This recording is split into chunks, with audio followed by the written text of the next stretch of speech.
అధ్యక్ష, గడిచిన 2 ఏళ్లుగా ప్రతిపక్ష నాయకుడు సభకు రావడం లేదు. నేను పదే పదే విజ్ఞప్తి చేస్తూనే ఉన్నా, సభకు రండి, మీ అనుభవాన్ని పంచండి. గతంలో ఏ విధంగా అయితే మొట్టమొదటి ప్రతిపక్ష నాయకుడిగా జానారెడ్డి గారు, రెండవ ప్రతిపక్ష నాయకుడిగా బట్టి విక్రమార్క గారు పోషించిన పాత్రను మీరు పోషించండి.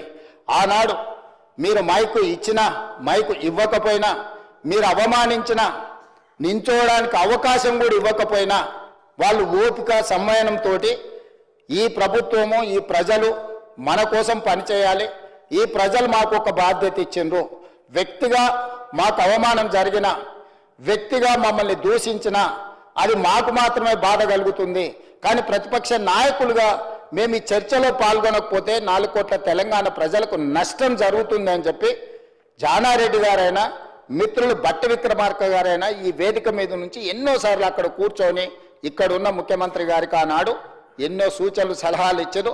అవమానాన్ని దిగమింగుకొని బట్టి విక్రమార్క గారిని కొన్నిసార్లు కంటతడి పెట్టే సంఘటనలు జరిగినా కూడా పంటి బిగువన బాధను భరించి ప్రతిపక్ష నాయకుడిగా తన బాధ్యతను నెరవేర్చండి. అధ్యక్ష, మనమందరం చూసినాం.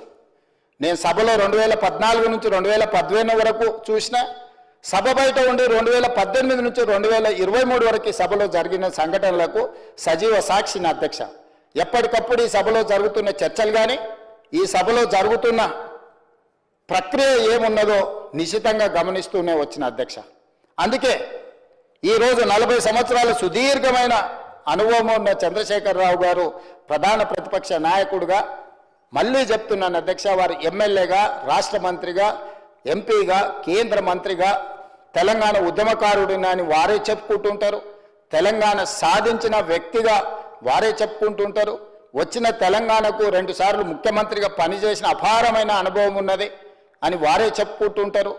నేను కూడా వారి అనుభవాల నుంచి ఏమైనా సూచన సలహా వస్తే, రాజకీయాలలో విలువలు పెంచాలి, హుందాగా వ్యవహరించాలని ఒక నిర్ణయానికి వచ్చి వారిని సూచనలు ఇవ్వండి.